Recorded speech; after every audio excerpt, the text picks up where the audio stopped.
Bhumija classes, मेहनत हमारी सफलता आपकी।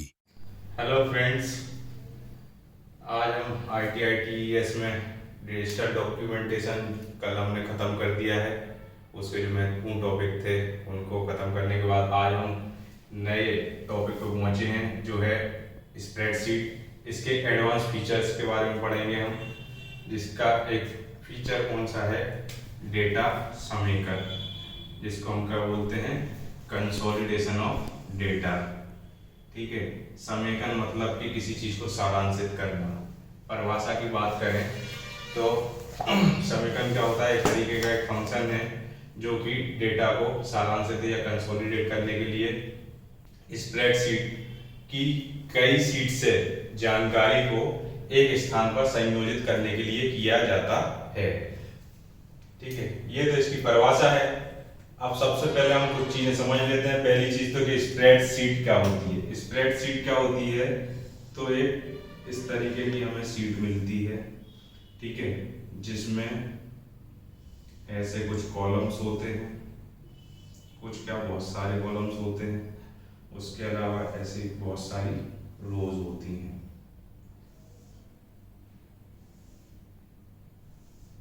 ठीक है, ऐसी शीट को हम क्या बोलते हैं, स्प्रेडशीट बोलते हैं।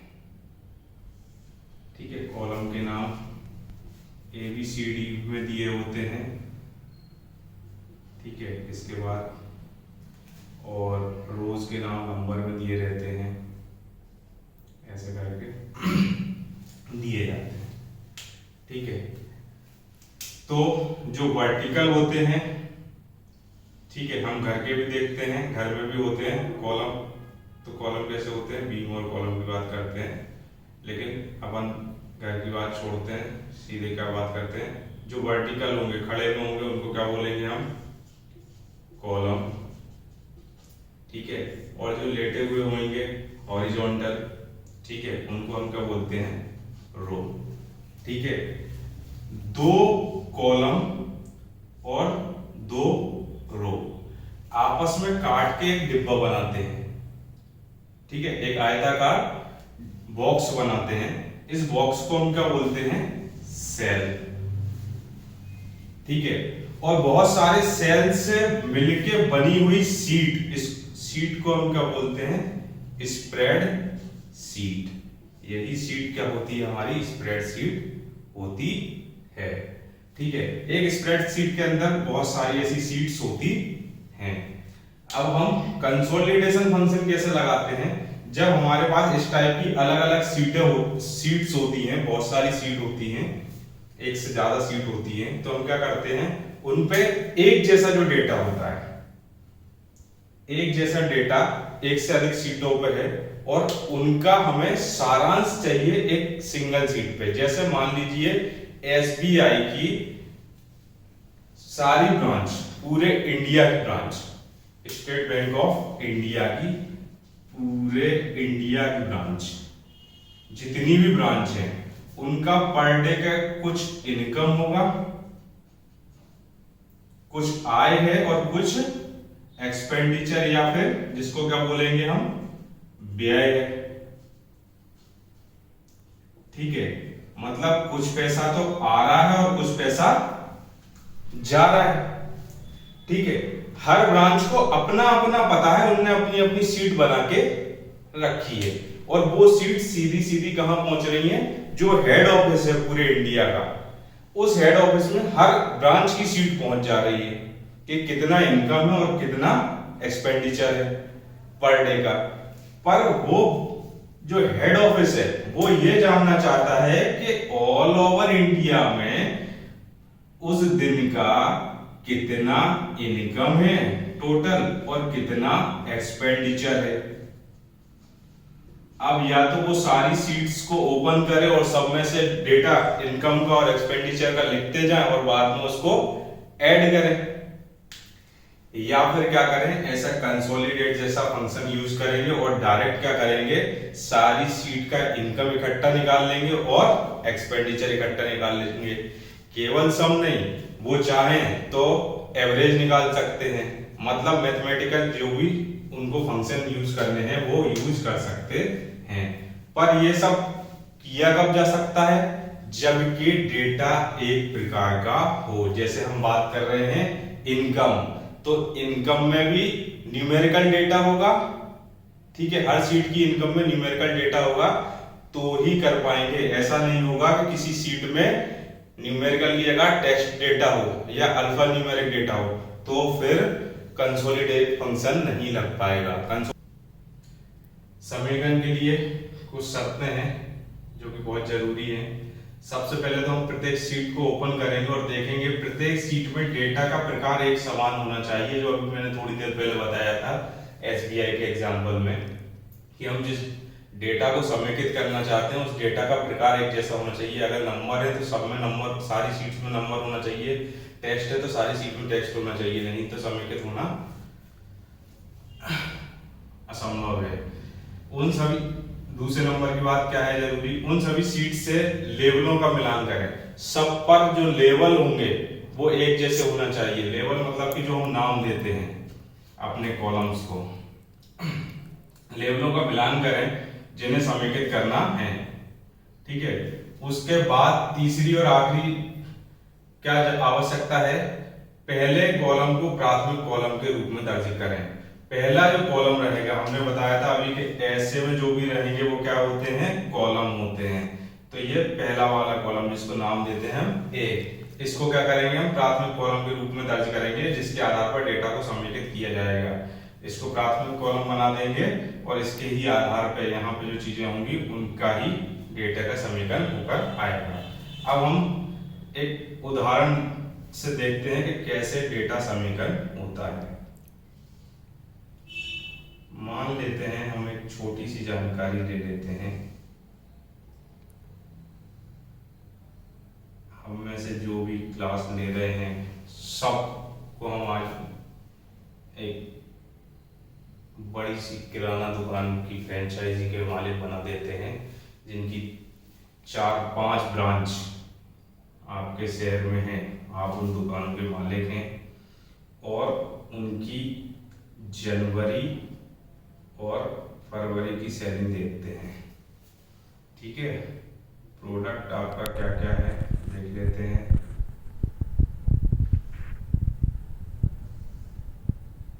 शुगर, सॉल्ट, टी और पल्स, ठीक है। शुगर, और ये आपकी दुकान ए शॉप की डिटेल है, ठीक है, जिसमें शुगर की सेलिंग जनवरी की 10,000 की है, ठीक है, फरवरी में 8,000 रुपये की है, सॉल्ट की 5,000 की है, यहाँ 6,000 की है, ठीक है, टी की 12,000 की है, यहाँ 11 की है, ठीक है, पल्सेस 20 और यहाँ 22, ठीक है। इसके बाद एक ऐसे ही हमारी बी शॉप है, एक हमारी सी शॉप है, ठीक है, 3 ब्रांच है हमारी।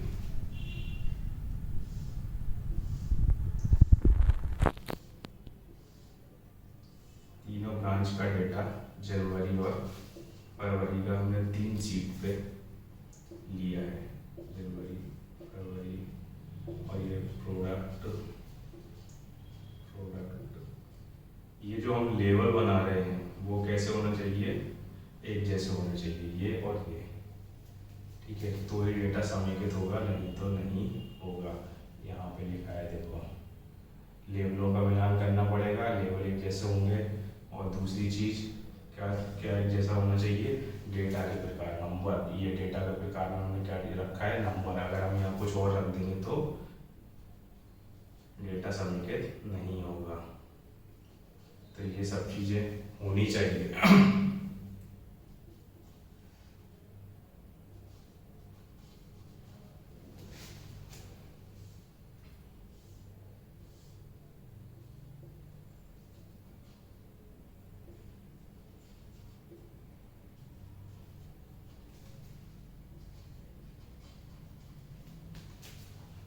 अमाउंट इसमें लिखते हैं हम 7,000, 9,000, 2,000,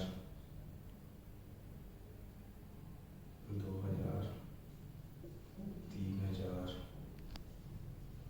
5, 6, 20, 18। ठीक है, यहाँ पे रखते हैं 7, यहाँ पे लिखते हैं 4, यहाँ पे 8, 6, 3, 5,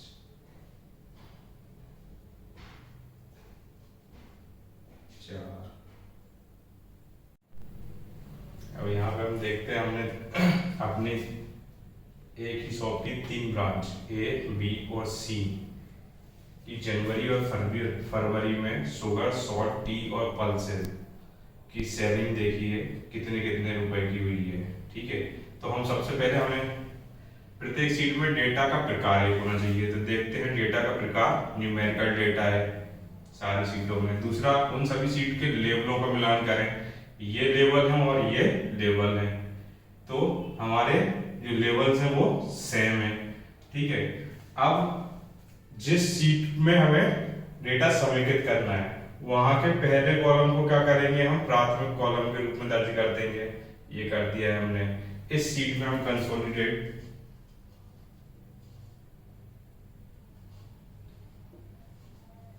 कर रहे हैं डेटा इन 3 का। तो कंसोलिडेशन अब कैसे करते हैं वो देख लेते हैं। कंसोलिडेशन में हम क्या करते हैं, कंसोलिडेट फंक्शन पे जैसे ही क्लिक करेंगे तो एक डायलॉग बॉक्स ओपन होकर आएगा और सबसे पहले पूछता है फंक्शन। फंक्शन क्या होता है, हमने स्प्रेडशीट में पढ़ा है, फॉर्मूले लगाते हैं हम लोग, उसी को यहाँ पे फॉर्मूले को क्या बोला जाता है, फंक्शन कौन सा यूज करना है। अगर हम चाह रहे हैं कि हमें तीनों ब्रांच की सम मिल जाए, टोटल जनवरी में कितने की सेलिंग हुई है और टोटल फरवरी में कितने की सेलिंग हुई है, तो जैसे ही हम फंक्शन कौन सा सिलेक्ट करेंगे, फंक्शन सिलेक्ट किया हमने सम, उसके बाद हमें सोर्स डेटा सिलेक्ट करना पड़ता है। सोर्स क्या होगा, सोर्स ये होंगे हमारे शीट ए, शीट बी, शीट सी, और उसमें से कहां, किस सेल में से हमें डेटा सिलेक्ट करना है, उन सेल्स को लेंगे। तो एड्रेस लिखना पड़ता है। तो एड्रेस या तो हम उस पे जाके क्लिक करते हैं सेल पे, या फिर एड्रेस कैसे लिखते हैं, जैसे मान लीजिए हमें इस सेल का एड्रेस लिखना है, तो हम कैसे लिखेंगे, इस शीट की इस सेल का। तो पहले तो सबसे पहले $A शॉप, ये तो हो गया हमारी शीट का नाम। ठीक है, उसके बाद डॉलर कॉलम का नाम A B C 1 2 3 4 5। हमने बोला था कॉलम ABC में रहते हैं और रोज 1 2 3 में रहती है, तो B2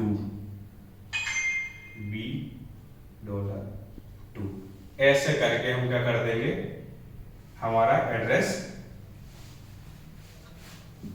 क्या हो जाएगा, ये यहाँ पे सोर्स में आ जाएगा। कॉपी कहाँ करना है, एक चीज आती है कि कंसोलिडेट हुआ डेटा कॉपी कहाँ करना है, तो इसका एड्रेस डालेंगे। इस शीट को अगर हमने कंसोलिडेट 1 नाम दिया है तो वही एड्रेस क्या हो जाएगा, $consolidate1 $ABC $B2, क्योंकि ये 1 2 और ये A B और C हमें कहाँ चाहिए, यहाँ पे सम फंक्शन लगाया। अब देखते हैं हम सम फंक्शन से क्या होगा, 10,000 और 7,000 17,000 और 7 24,000, तो यहाँ पे वैल्यू क्या आ जाएगी, 24,000।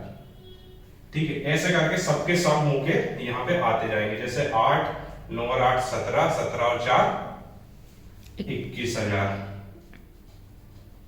ठीक है, ऐसे करके हम सबके सम लिख सकते हैं। सम के अलावा हमें कोई सा दूसरा फॉर्मूला लगाना है, फॉर्मूला दूसरा कैसा लगा सकते हैं, जैसे हमें इन 3 शॉप में से ये देखना है कि सबसे ज्यादा किस चीज की कहां से सेलिंग हो रही है, किस ब्रांच से सेलिंग हो रही है, तो हम क्या लगा देंगे, मैक्स फंक्शन लगा देंगे। ठीक है, तो मैक्सिमम वैल्यू आ जाएगी। यहाँ पे 10,000 आ जाएगी।